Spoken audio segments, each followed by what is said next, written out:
श्री स्वामी समर्थ. जय माता दी. जय जगदंबे. ओम श्री गणेशाय नमः. जय माता दी. नमस्कार भक्तो. प्रगती रीड्स या चॅनलमध्ये तुमचं स्वागत आहे. आज आपण ऐकणार आहोत दुर्गा सप्तशती देवी महात्म्याचा संपूर्ण दिव्य सारांश. ही केवळ एक कथा नाही, ही आहे अधर्मावर धर्माचा विजय, अहंकारावर मातृत्वाची कृपा आणि भक्ताच्या हाकेला धावून येणाऱ्या आदिशक्तीची लीला. मार्कंडेय ऋषींनी सांगितलेली राजा सुरत आणि समाधी वैश्य यांच्या जीवनाला कलाटणी देणारी ही कथा आपल्याला शिकवते की देवी भक्ताला भोगही देते आणि मोक्षही देते. या संपूर्ण व्हिडिओमध्ये या संपूर्ण श्री दुर्गा सप्तशती देवी महात्म्य या ग्रंथामध्ये एकूण 1 ते 13 असे अध्याय आहेत. तरी 1 ते 13 या अध्यायांचा आपण सविस्तर अर्थ पाहणार आहोत. तरी शेवटपर्यंत ऐका आणि आपल्या चॅनलवर नवीन असाल तर प्लीज सबस्क्राईब करा. चला आता सोप्या भाषेत आपण सविस्तर अर्थ जाणून घेऊयात. विनंती आहे, हा व्हिडिओ शांत मनाने ऐका. शक्य असल्यास दिवा किंवा अगरबत्ती प्रज्वलित करा आणि मन, वाणी व कर्माने देवीचे स्मरण करा. म्हणतात ना, जिथे श्रद्धा तिथे शक्ती. चला तर मग मातेच्या चरणी नतमस्तक होऊन दुर्गा सप्तशतीच्या या पावन प्रवासाला आपण सुरुवात करूया. जय जगदंबे. जय भवानी. श्री दुर्गा सप्तशती देवी महात्म्य बद्दल आपण सविस्तर माहिती पाहूयात. दुर्गा सप्तशती हा देवी उपासनेतील अत्यंत महत्त्वाचा ग्रंथ आहे.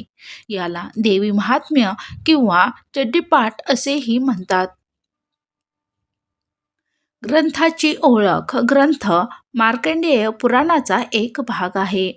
अध्याय 13 आहेत. श्लोक 700 आहेत. रचना 3 चरित्रामध्ये केलेली आहे.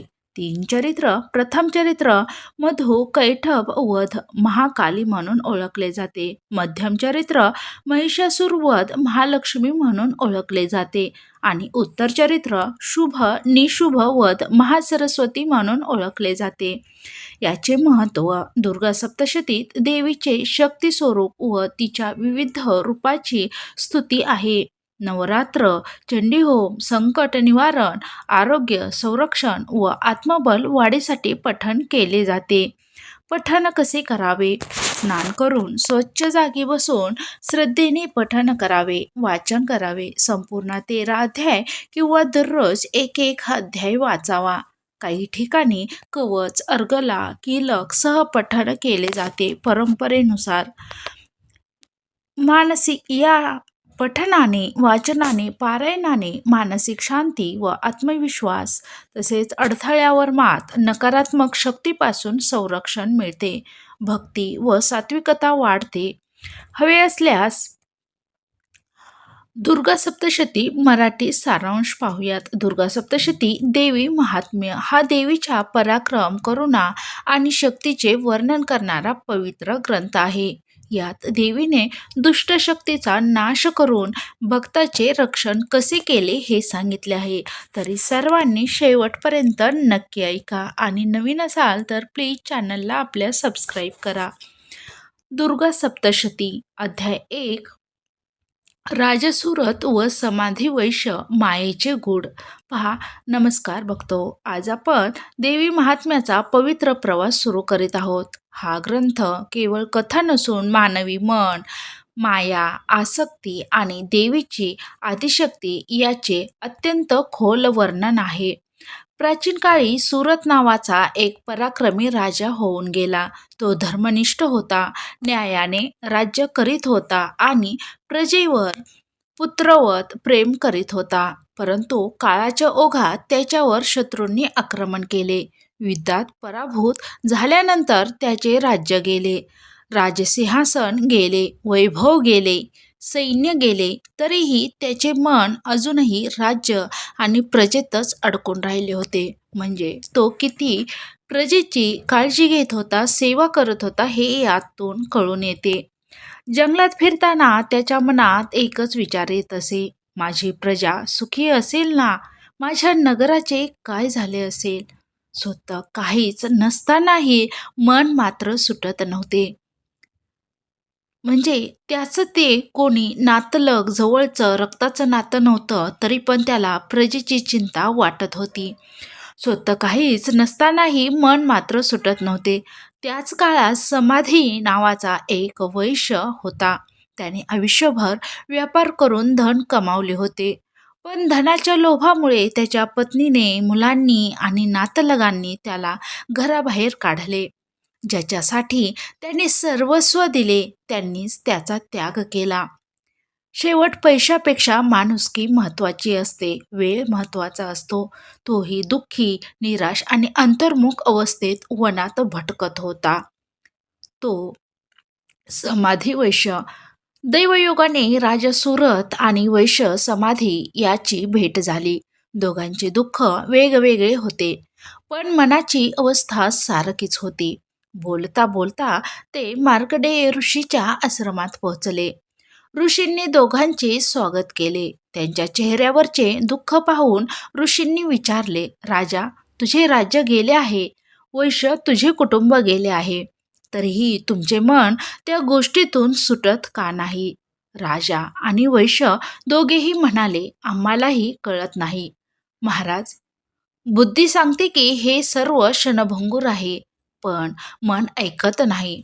तेव्हा मार्कंडेय ऋषी मंद स्मित करून म्हणाले, हेच मायेचे सामर्थ्य आहे. ही माया सामान्य नाही, ही देवीची आदिशक्ती आहे, जी ज्ञानी माणसालाही बांधून ठेवते. यानंतर ऋषी म्हणाले, या मायेचे स्वरूप, देवीचे सामर्थ्य आणि तिची कृपा जाणून घ्यायची असेल तर मी तुम्हाला देवी महात्म्य सांगतो. आणि याच क्षणी दुर्गा सप्तशतीची पवित्र कथा सुरू होते. दुर्गा सप्तशती.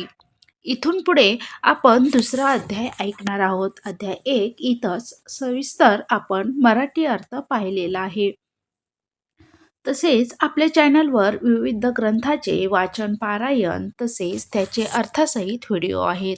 दत्तविजय ग्रंथ, गुरुचरित्र ग्रंथ, भक्तिविजय ग्रंथ तसेच ज्ञानेश्वरी ग्रंथ, भगवद्गीता ग्रंथ याचे सविस्तर पारायण तसेच मराठीत अर्थसहित व्हिडिओ आहेत. नक्कीच आपल्या चॅनलला व्हिजिट द्या आणि प्लेलिस्टमध्ये पाहून घ्या. नक्कीच तुमच्या ज्ञानात वाढ होईल आणि तुमचं जीवन सुंदर होईल, तुमचं जीवन प्रसन्न होईल. तुम्ही अडचणीत असाल, ट्रेसमध्ये असताल तर नक्कीच तुम्हाला ते व्हिडिओ पाहून नक्कीच तुम्हाला दिशा मिळेल. चला सुरू करूयात. अध्याय 2. योगनिद्रा, देवी आणि मधु कैटभ याची उत्पत्ती.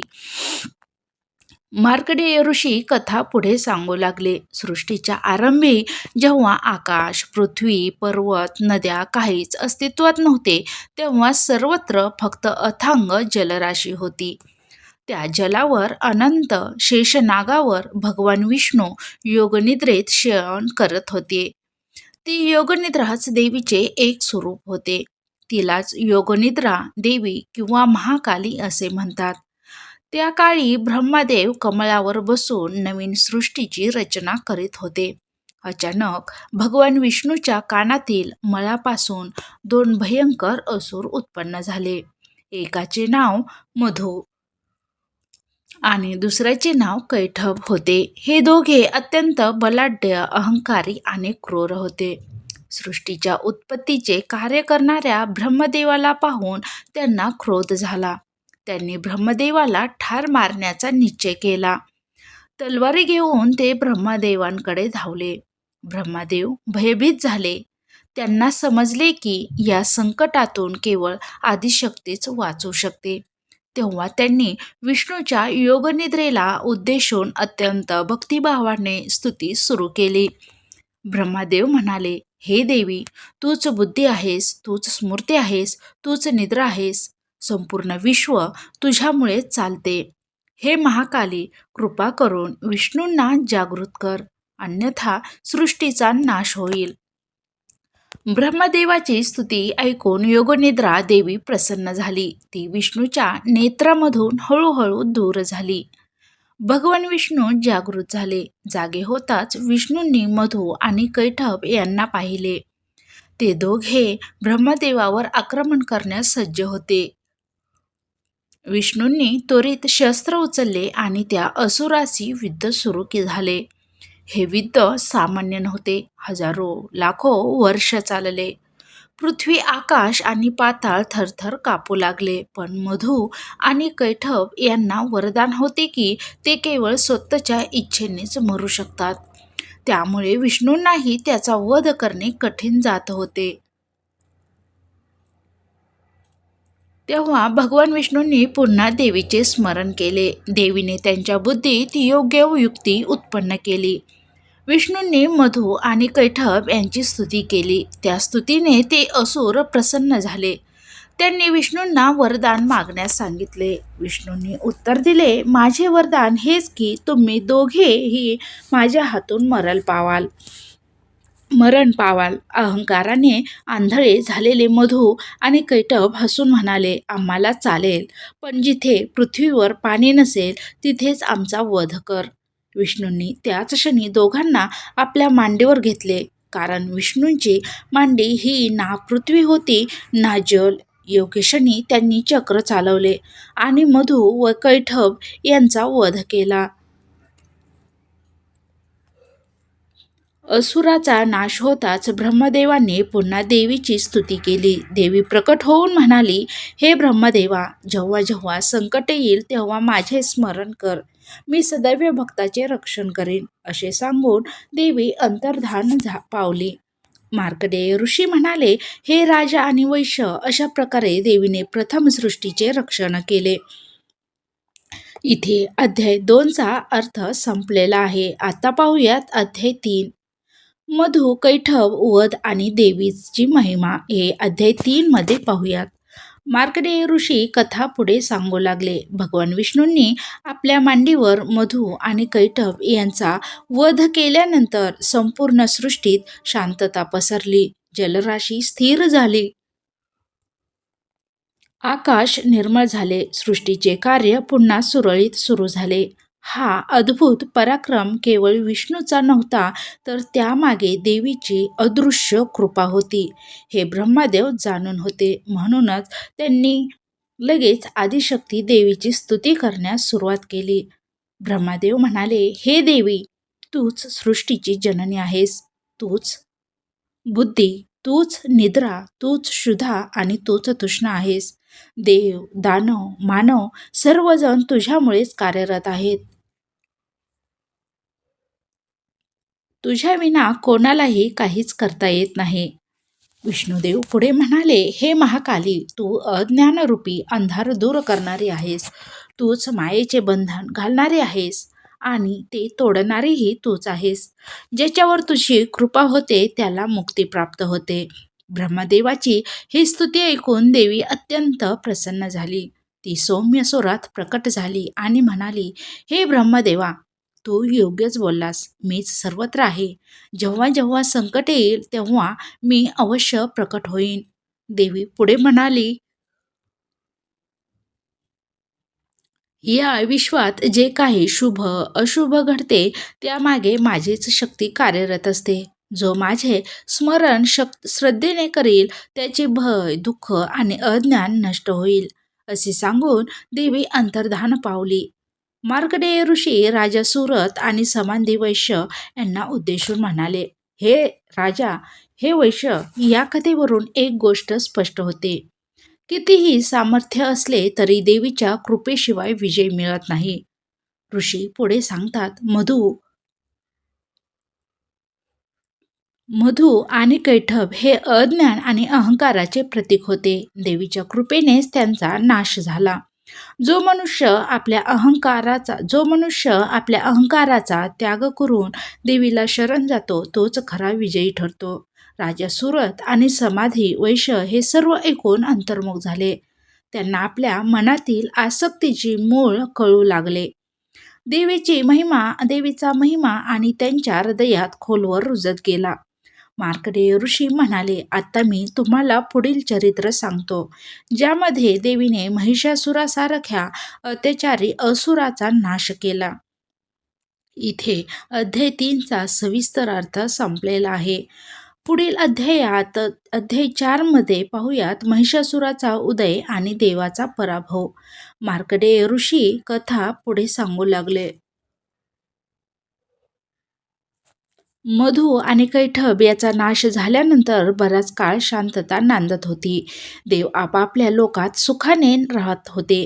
परंतु काळाच्या ओघात पुन्हा एकदा असुर शक्ती वाढू लागली. त्या असुरामध्ये महिषासूर नावाचा एक अत्यंत बलाढ्य आणि महत्वाकांक्षी असुर होता. महिषासूर हा महिषी म्हणजेच रेड्याच्या स्वरूपाचा असुर होता. तो अत्यंत पराक्रमी, क्रूर आणि अहंकारी होता. त्याने ब्रह्मदेवाची कठोर तपश्चर्या केली. त्याच्या तपस्येने ब्रह्मदेव प्रसन्न झाले. महिषासुराने वरदान मागितले की कोणताही पुरुष, देव, दानव किंवा मानव त्याचा वध करू शकणार नाही. ब्रह्मदेवांनी त्याला वरदान दिले, परंतु स्त्रीकडून मृत्यू होईल ही शक्यता महिषासुराने अहंकारामुळे दुर्लक्षित केली. वरदान मिळताच महिषासुराचा अहंकार अधिकच वाढला. त्याने देवांवर आक्रमण करण्याचा निर्णय घेतला. प्रचंड सैन्यासह तो स्वर्गावर चाल करून गेला. इंद्र, अग्नी, वायू, वरुण, सूर्य, चंद्र सर्व देवांनी महिषासुराशी युद्ध केले. परंतु महिषासुराच्या अपार शक्तीपुढे देव टिकू शकले नाहीत. एकामागून एक देव पराभूत होत गेले. महिषासुराने इंद्राला पराभूत करून स्वर्गावर आपला अधिकार प्रस्थापित केला. देवाचे वैभव गेले. त्यांची स्थाने असुराने काबीज केली. स्वर्गात अधर्म वाढू लागला. देव पृथ्वीवर भटकू लागले. त्यांना कुठेही आश्रय मिळेना. अखेर सर्व देव ब्रह्मदेव, विष्णू आणि महेश यांच्याकडे गेले. त्यांनी आपल्या दुःखाची कहाणी सांगितली. महिषासुराच्या अत्याचारामुळे तीनही लोक त्रस्त झाले होते. देवाचे दुःख ऐकून ब्रह्मा, विष्णू, महेश अत्यंत क्रोधित झाले.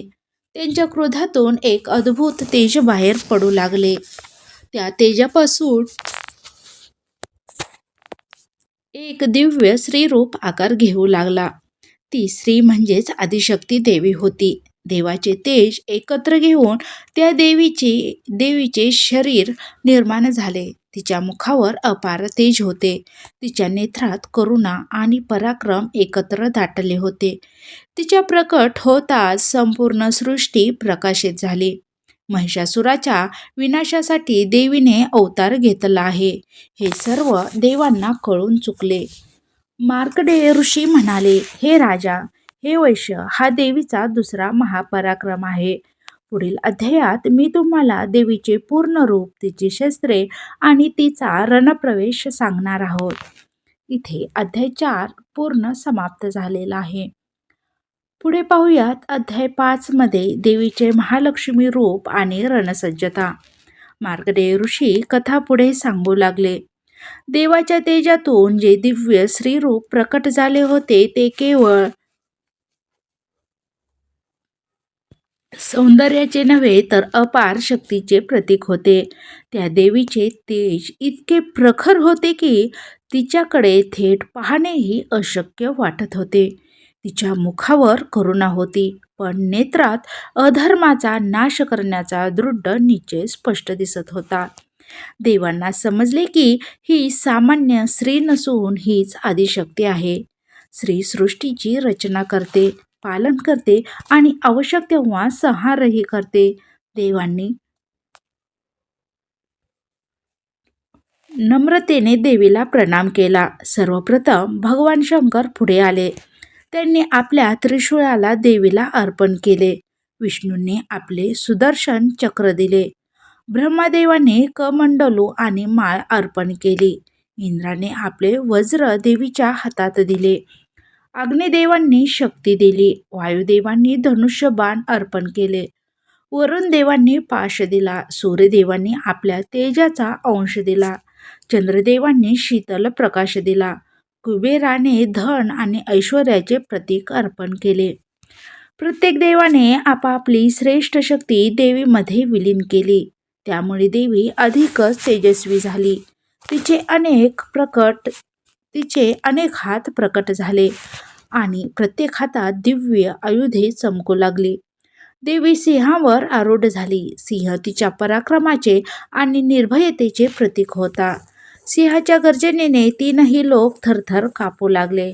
आकाशात देव दुदुंबी वाजवू लागल्या. देवीने आपल्या हास्यानेच असुराचे मनोबल खचवले. तिचे हास्य करुणही होते आणि भयानकही. ते हास्य ऐकताच असुराच्या हृदयात भीती निर्माण झाली. यावेळी महिषासुराने आपल्या गुप्तहेरांकडून देवीच्या आगमनाची वार्ता ऐकली. त्याला वाटले की ही एक सामान्य स्त्री आहे आणि तिचा पराभव करणे सोपे जाईल. त्याच्या अहंकाराने त्याची बुद्धी आंधळी झाली होती. महिषासुराने आपल्या सेनापतींना देवीकडे पाठवले. विशाल सैन्य रणांगणाकडे निघाले. पृथ्वीवर धूळ उडू लागली. आकाश काळवंडले. रणसंग्रामाची चाहूल लागली. देवी मात्र अत्यंत शांत होती. तिच्या मुखावर कोणतीही चिंता नव्हती. कारण तिला ठाऊक होते की अधर्माचा अंत निश्चित आहे. मार्कंडेय ऋषी म्हणाले, हे राजा, हे वैश्य, या अध्यायात देवी महालक्ष्मी रूपात संपूर्ण विश्वाची शक्ती एकत्र करून रणासाठी सज्ज होते. पुढील अध्यायात प्रत्यक्ष युद्ध आणि महिषासूर वधाचा पराक्रम मी तुम्हाला सांगणार आहे. तरी नक्की ऐका. पुढचा अध्याय आहे अध्याय 6. देवी आणि महिषासूर यांचे भयंकर युद्ध व महिषासूर वध. मार्कंडेय ऋषी कथा पुढे सांगू लागले. रणांगणावर असुराची प्रचंड सेना उभी होती. महिषासुराचे सेनापती, योद्धे आणि असंख्य राक्षस अस्त्रशस्त्रांनी सज्ज झाले होते. त्यांच्या गर्जनेने आकाश दुमदुमले होते. पृथ्वी थरथरत होती. दुसरीकडे देवी सिंहावर आरूढ होऊन शांतपणे उभी होती. तिच्या चेहऱ्यावर भय नव्हते, राग नव्हता, फक्त अधर्म नष्ट करण्याचा दृढ निश्चय होता. देवीने एकच गर्जना केली. त्या गर्जनेनेच अनेक असुर भयभीत झाले. सिंहाने रणांगणात उडी घेतली. युद्ध सुरू झाले. देवीने आपल्या शस्त्रांनी असुराची फळी मोडून काढली. तिच्या बाणांनी आकाश व्यापले. त्रिशूळ, चक्र, गदा, शंख हे दृश्य पाहून महिषासूर स्वतः रणांगणात उतरला. तो कधी महिषीच्या रूपात, कधी सिंहाच्या, कधी हत्तीच्या, तर कधी मानवाच्या रूपात युद्ध करीत होता. प्रत्येक वेळी देवी त्याचा पराक्रम सहज मोडून काढत होती. महिषासुराने आपल्या महिषीच्या रूपात देवीवर आक्रमण केले. पृथ्वी कंपित झाली, पण देवीने त्याला आपल्या पायाखाली दाबले. महिषासुराने मानव रूप धारण करून पुन्हा हल्ला केला. त्या क्षणी देवीने आपला त्रिशूळ उचलला. एका क्षणात देवीने महिषासुराचा वध केला. त्याचा अहंकार, अत्याचार आणि अधर्म याचा अंत झाला. रणांगणात शांतता पसरली. देवांनी आकाशातून पुष्पवृष्टी केली. देवदुदुंबी वाजू लागल्या. इंद्र, ब्रह्मा, विष्णू, महेश सर्व देवांनी देवीची स्तुती केली. देव म्हणाले, हे देवी, तूच शक्ती आहेस, तूच विजय आहेस. अधर्मावर धर्माचा विजय तुझ्यामुळे संभवतो. देवीने सौम्य हास्य केले आणि म्हणाली, जेव्हा जेव्हा अधर्म वाढेल तेव्हा मी अवतार घेऊन भक्ताचे रक्षण करीन. मार्कंडेय ऋषी म्हणाले, हे राजा, हे वैश्य, हा देवीचा महापराक्रम होता, पण अद्याप अहंकार पूर्णपणे नष्ट झालेला नव्हता. पुढे शुभ आणि निशुभ याची कथा येते. इथे अध्याय 6चा अर्थ संपलेला आहे. आपण आता पाहूयात अध्याय 7चा अर्थ. अध्याय 7 आहे शुभ निशुभ यांचा अहंकार आणि देवीला दिलेले आव्हान. महिषासुराचा वध झाल्यानंतर देव पुन्हा एकदा सुखी झाले. स्वर्गात आनंद नांदू लागला. परंतु असुराचा अहंकार अजून संपलेला नव्हता. शुभ आणि निशुंभ हे दोन बलाढ्य असुर महिषासुराच्या पतनाने अधिकच क्रोधित झाले. शुंभ आणि निशुंभ हे दोघेही अत्यंत शक्तिशाली, क्रूर आणि अहंकारी होते. त्यांनी अनेक देवांना पराभूत करून त्यांच्या शक्ती, आयुधे आणि वैभव स्वतःकडे घेतले होते. देव पुन्हा एकदा त्यांच्या अत्याचारामुळे भयभीत झाले. एका दिवशी शुंभाच्या दूताने हिमालयात विराजमान असलेल्या देवीचे अनुपम सौंदर्य वर्णन शुंभ आणि निशुंभ यांना सांगितले. देवीचे सौंदर्य, तेज आणि शांतता ऐकून त्यांचा अहंकार जागृत झाला. शुंभ म्हणाला, ती देवी कितीही शक्तिशाली असली तरी ती स्त्री आहे. तिला माझी पत्नी बनवणे हेच योग्य आहे. निशुंभानेही त्यास दुजोरा दिला. त्यांनी दूताला देवीकडे पाठवले. दूतांनी देवीसमोर जाऊन संदेश दिला. हे देवी, शुंभ आणि निशुंभ हे तीनही लोकांचे स्वामी आहेत. त्यांनी तुला पत्नी म्हणून स्वीकारण्याचा निर्णय घेतला आहे. देवी अत्यंत शांत स्वरात म्हणाली, मी प्रतिज्ञा घेतली आहे की जो मला युद्धात जिंकेल तोच मला प्राप्त करेल. त्यांना हेच सांग. दूताने हा संदेश शुंभ आणि निशुंभ यांना सांगितला. देवीच्या उत्तराने ते अधिकच संतप्त झाले. त्यांनी देवीवर आक्रमण करण्याचा निर्णय घेतला. शुंभ आणि निशुंभ यांना वाटले की देवीला सहज पराभूत करता येईल, पण त्यांना माहीत नव्हते की ते स्वतःच विनाशाकडे चालले आहेत. देवी मात्र शांत होती. तिने जाणले होते की अहंकाराचा अंत करण्याची वेळ जवळ आली आहे. मार्कंडेय ऋषी म्हणाले, हे राजा, हे वैश्य, हा अध्याय अहंकाराचे खरे स्वरूप दाखवतो. जो स्वतःला सर्वश्रेष्ठ समजतो त्याचा नाश निश्चित असतो. इथे आपला अध्याय 7चा अर्थ संपलेला आहे. पुढे पाहूयात दुर्गा सप्तशतीमधील अध्याय 8, चंड, मुंड, वध आणि देवीचा काली अवतार. मार्कंडेय ऋषी कथा पुढे सांगू लागले. देवीने शुंभ आणि निशुंभ यांचा संदेश ऐकून युद्ध स्वीकारले. पण शुंभ आणि निशुंभ स्वतः रणांगणात येण्याआधी त्यांनी आपल्या 2 भयानक सेनापतींना देवीवर आक्रमण करण्यासाठी पाठवले. त्या सेनापतींची नावे होती चंड आणि मुंड. चंड आणि मुंड हे दोघेही अत्यंत क्रूर, निर्दयी आणि रक्त पिपासू होते. त्यांनी विशाल सैन्यासही हिमालयाकडे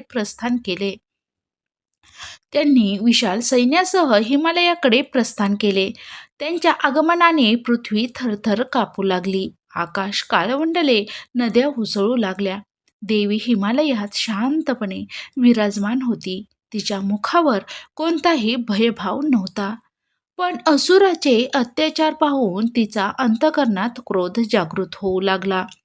ज्या क्षणी चंड, मुंड देवीसमोर आले त्या क्षणी देवीच्या भुवया वक्र झाल्या.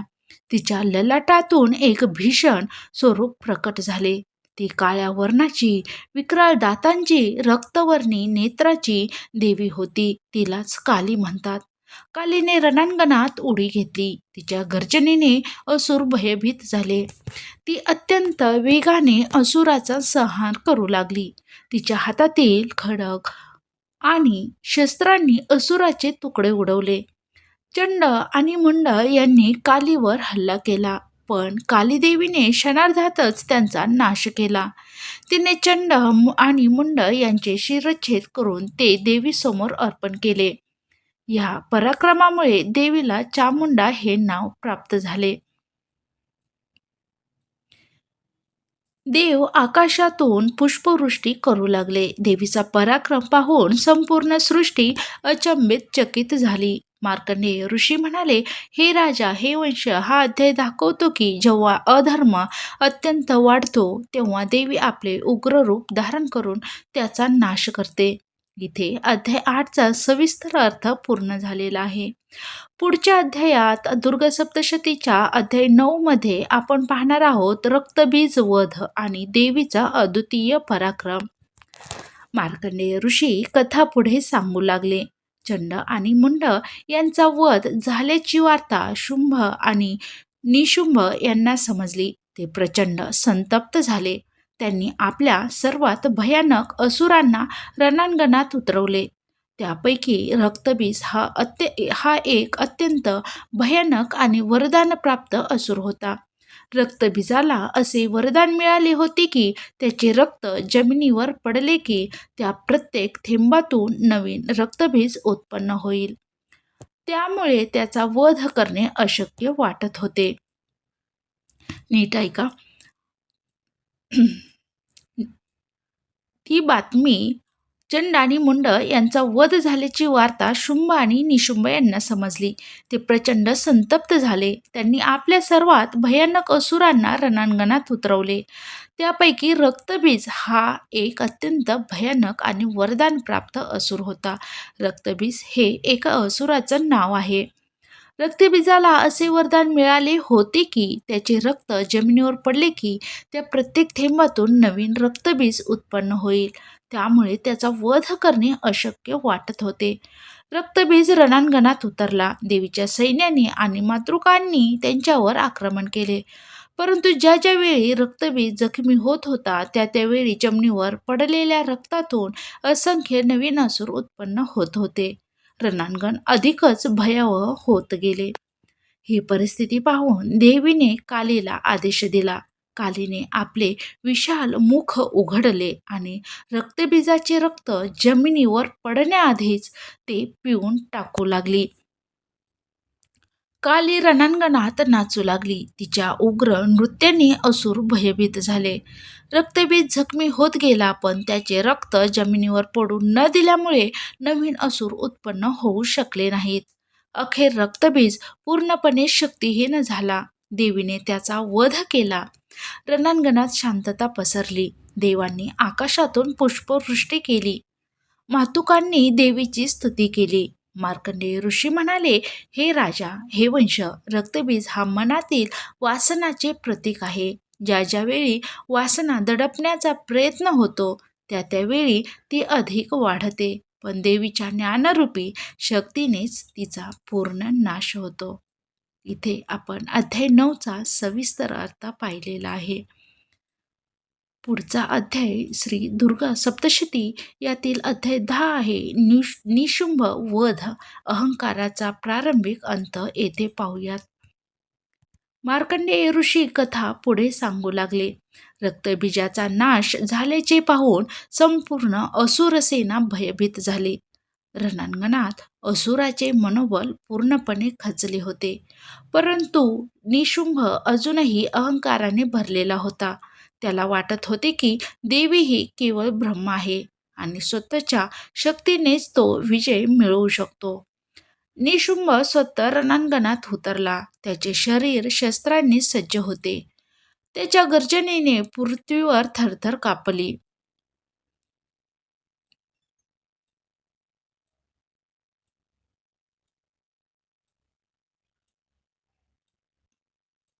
त्याने देवीवर प्रचंड वेगाने आक्रमण केले. निशुंभ या असुराने देवीवर आक्रमण केले. देवी अत्यंत शांतपणे त्याच्या प्रत्येक आघाताला प्रत्युत्तर देत होती. तिच्या शस्त्रांनी निशुंभाची शक्ती हळूहळू कमी होत गेली. त्याचा अहंकार मोडू लागला, पण तो अजूनही हार मानण्यास तयार नव्हता. निशुंभाने देवीला अपमानित करण्याचा प्रयत्न केला. तो म्हणाला, तू एकटीच माझ्याशी लढत नाहीस, तुझ्या मागे इतर शक्ती आहेत. तेव्हा देवी गंभीर स्वरात म्हणाली, मी एकटीच आहे. या विश्वात दुसरी कोणतीही शक्ती नाही. सर्व शक्ती माझ्यातूनच उत्पन्न होतात आणि माझ्यातच विलीन होतात. हे बोलून देवीने आपली सर्व रूपे स्वतःमध्ये विलीन केली. रणांगणात फक्त देवी एकटी उभी राहिली. यानंतर देवीने निशुंभावर अंतिम आक्रमण केले. काही क्षणातच त्याचा अहंकार, पराक्रम आणि क्रौर्य नष्ट झाले. देवीने निशुंभाचा वध केला. निशुंभाचा अंत होताच रणांगण अधिक शांत झाले. पण अजून एक अहंकार शिल्लक होता, तो म्हणजे शुंभ. मार्कंडेय ऋषी म्हणाले, हे राजा, हे वंश, निशुंभ हा अहंकाराचा एक भाग होता. पण त्याचा पूर्ण नाश होण्यासाठी अजून शुंभाचा अंत होणे आवश्यक होते. दुर्गा सप्तशती अध्याय 11 शुंभ वध आणि नारायणी स्तुती. मार्कंडेय ऋषी कथा पुढे सांगू लागले. निशुंभाचा वध झाल्यानंतर रणांगणात भयावह शांतता पसरली. असुरनेचे असुर असुर सेनेचे अवशेष पळून गेले. परंतु शुंभ अजून जिवंत होता. निशुंभाचा मृत्यू पाहून त्याचा क्रोध सीमापार गेला. त्याचा अहंकार दुखावला गेला होता. शुंभ गर्जना करत रणांगणात उतरला. त्याने देवीकडे पाहून अत्यंत गर्वाने म्हटले, तू इतर शक्तीच्या मदतीने युद्ध करतेस. एकटी माझ्याशी लढण्याची तुझी हिंमत नाही. देवी अत्यंत शांत आणि गंभीर स्वरात म्हणाली, हे असुरा, या विश्वात मी एकटीच आहे. माझ्याशिवाय दुसरी कोणतीही शक्ती नाही. ज्या शक्ती तुला दिसतात त्या सर्व माझ्यातूनच उत्पन्न झाल्या आहेत. हे बोलताच देवीने आपल्या रूपांना स्वतःमध्ये विलीन केलं. मातृका, काली, इतर देवशक्ती सर्व देवीमध्ये समरस झाल्या. रणांगणात आता केवळ एकच देवी उभी होती. हे दृश्य पाहून शुंभ क्षणभर विचलित झाला. तरीही त्याचा अहंकार त्याला मागे हटू देत नव्हता. त्याने देवीवर अंतिम आक्रमण केले. देवी आणि शुंभ यांच्यात भीषण युद्ध झाले. शुंभाने आपल्या सर्व शक्ती एकवटून प्रहार केले, पण देवीची शक्ती असीम होती. काही क्षणातच देवीने शुंभाचे शस्त्र निष्प्रभ केले. योग्य क्षणी देवीने शुंभावर निर्णयांक प्रहार केला. त्याचा अहंकार, अधर्म आणि अन्याय याचा पूर्ण अंत झाला. शुंभ रणांगणात कोसळला. शुंभाचा वध होताच तीनही लोक मुक्त झाले. आकाशात देवदुधुंबी वाजू लागल्या. देवांनी पुष्पवृष्टी केली. संपूर्ण सृष्टी आनंदित झाली. देवांनी देवीसमोर नतमस्तक होऊन अत्यंत भक्तिभावाने स्तुती सुरू केली. ही स्तुतीच नारायणी स्तुती म्हणून ओळखली जाते. देव म्हणाले, हे देवी नारायणी, तू सर्वांची माता आहेस. तूच बुद्धी आहेस, तूच श्रद्धा आहेस, तूच लज्जा आहेस, तूच शांती आहेस. या जगातील प्रत्येक स्त्रीमध्ये तुझेच अंश आहेत. ते पुढे म्हणाले, हे जगदंबे, तूच शक्ती आहेस, तूच विजय आहेस. देव, दानव आणि मानव सर्वजण तुझ्यामुळेच अस्तित्वात आहेत. तुझ्याविना कोणालाही काहीच करता येत नाही. देवांनी देवीला वर मागितला की ती सदैव त्यांचे रक्षण करील. देवी प्रसन्न होऊन म्हणाली, जेव्हा जेव्हा पृथ्वीवर अधर्म वाढेल, जेव्हा जेव्हा भक्त संकटात असतील, तेव्हा मी अवश्य प्रकट होईन. मार्कंडेय ऋषी म्हणाले, हे राजा, हे वैश्य, हा अध्याय देवीच्या सर्वोच्च स्वरूपाचे दर्शन घडवतो. आता पुढील अध्यायात देवी भक्तांना दिलेल्या वरदानाबद्दल सांगते. पुढे पाहूयात. दुर्ग सप्तशती अध्याय 12, अध्याय 11 इथे समाप्त झालेला आहे. आणि आता पाहूयात अध्याय 12 मध्ये देवीचे अमर वरदान. मार्कंडेय ऋषी कथा पुढे सांगू लागले.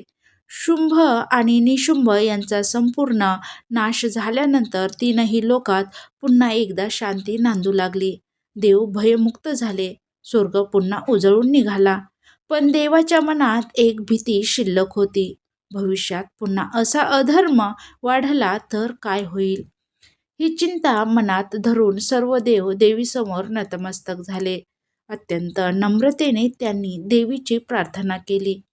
देव म्हणाले, हे जगदंबे, तू आमचे रक्षण केलेस, अधर्माचा नाश केलास, पण भविष्यात जर पुन्हा संकट आले तर आम्हाला कोण वाचवेल?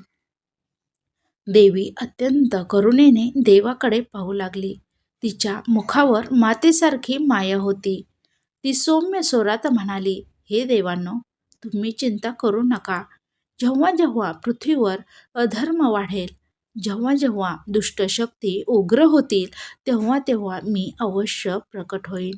देवी पुढे म्हणाली, जे भक्त श्रद्धेने माझे स्मरण करतील, माझी स्तुती करतील, त्यांच्या हाकेला मी धावून येईन. संकट कितीही मोठे असले तरी माझी कृपा त्यांना वाचवेल. ती पुढे म्हणाली, मी कधी महाकाली रूपात प्रकट होईन, कधी महालक्ष्मी रूपात, तर कधी महासरस्वती रूपात. भक्ताच्या रक्षणासाठी मी विविध रूपे धारण करीन. देवीने स्पष्ट सांगितले की जे लोक श्रद्धेने देवी महात्म्याचे वाचन किंवा श्रवण करतील त्यांचे भय, रोग, दुःख आणि संकटे दूर होतील. त्यांच्या जीवनात शांती आणि समृद्धी नांदेल. देवांनी देवीचे हे अमर वरदान ऐकून समाधान मानले. त्यांनी पुन्हा एकदा देवीची स्तुती केली आणि तिला नमन केले. मार्कंडेय ऋषी म्हणाले, हे राजा, हे वैश्य, आता अध्याय भक्तांसाठी अत्यंत महत्त्वाचा आहे. हा अध्याय भक्तांसाठी अत्यंत महत्त्वाचा आहे, कारण यात देवीने स्वतः भक्तांना संरक्षणाचे वचन दिले आहे. इथे अध्याय 12 संपलेला आहे. आता दुर्गा सप्तशती या ग्रंथातील शेवटचा अध्याय पाहूयात. अध्याय 13. त्यामध्ये पाहूयात राजा सुरत व समाधी वैश्य यांना फलप्राप्ती. मार्कंडेय ऋषी कथा समाप्त करत म्हणाले, देवीने देवांना दिलेले वरदान ऐकून सर्व देव अत्यंत आनंदित झाले. त्यांनी देवीला प्रणाम केला आणि आपापल्या लोकात परतले. देवी अंतर्धान पावली, पण तिची कृपा सर्वत्र पसरली. यानंतर मार्कंडेय ऋषी राजा सुरत आणि समाधी वैश्य यांच्याकडे वळले. ऋषींनी सांगितले की देवीच्या उपासनेनेच फळ प्रत्येकाला त्यांच्या श्रद्धेनुसार मिळते. राजा सुरत आणि समाधी वैश्य यांनी श्रद्धेने, नियमपूर्वक आणि पूर्ण भक्तिभावाने देवीची आराधना करण्याचा निर्णय घेतला. दोघांनीही नदीकिनारी तपश्चर्या सुरू केली. त्यांनी देवीचे ध्यान केले, तिची स्तुती केली आणि मन, वाणी व कर्माने तिला शरण गेले. दीर्घ तपश्चर्येनंतर देवी त्यांच्यासमोर प्रकट झाली. तिचे तेज पाहून दोघेही स्तब्ध झाले. त्यांनी देवीसमोर नतमस्तक होऊन आपल्या मनातील इच्छा सांगितली. राजा सुरत म्हणाले, हे जगदंबे, माझे राज्य हरपले आहे. मला पुन्हा योग्य मार्गाने राज्य करण्याची बुद्धी आणि सामर्थ्य दे. समाधी वैश्य म्हणाला, हे माता, मला संसार बंधनातून मुक्ती हवी आहे. मला आत्मज्ञान प्राप्त व्हावे. देवी दोघांवरही प्रसन्न झाली. तिने राजा सुरथाला वरदान दिले की तो पुन्हा आपले राज्य प्राप्त करील आणि पुढील जन्मात महान सम्राट होईल. समाधी वैशाला तिने आत्मज्ञानाचे वरदान दिले. त्याचे मन संसारातून विरक्त झाले आणि त्याला मोक्षमार्गाची प्राप्ती झाली. देवी म्हणाली, जो कोणी श्रद्धेने या महात्म्याचे वाचन किंवा श्रवण करेल त्याचे भय, दुःख, दरिद्रता आणि अज्ञान नष्ट होतील. हे सांगून देवी अंतर्धान पावली. मार्कंडेय ऋषी म्हणाले, हे राजा, हे वंश, हीच देवीची लीला आहे. ती भक्ताला त्यांच्या भावनेनुसार फल देते, भोगही देते आणि मोक्षही देते. अशा प्रकारे दुर्गा सप्तशतीची ही दिव्य कथा समाप्त झालेली आहे. इथे आपण संपूर्ण दुर्गा सप्तशतीचे पूर्ण अध्याय वाचले, अर्थ ऐकले आहेत. तरी व्हिडिओ आवडल्यास प्लीज आपल्या चॅनलला सबस्क्राईब करा. व्हिडिओ आवडल्यास व्हिडिओला लाईक करा, चॅनलला सबस्क्राईब करा आणि बेल आयकॉन दाबा. म्हणजे असेच नवनवीन भक्तिमय व्हिडिओज सर्वात अगोदर तुमच्यापर्यंत पोहोचतील. मी माझी सेवा देवी चरणी अर्पण करते. काही चुकलं असेल तर क्षमा असावी. धन्यवाद.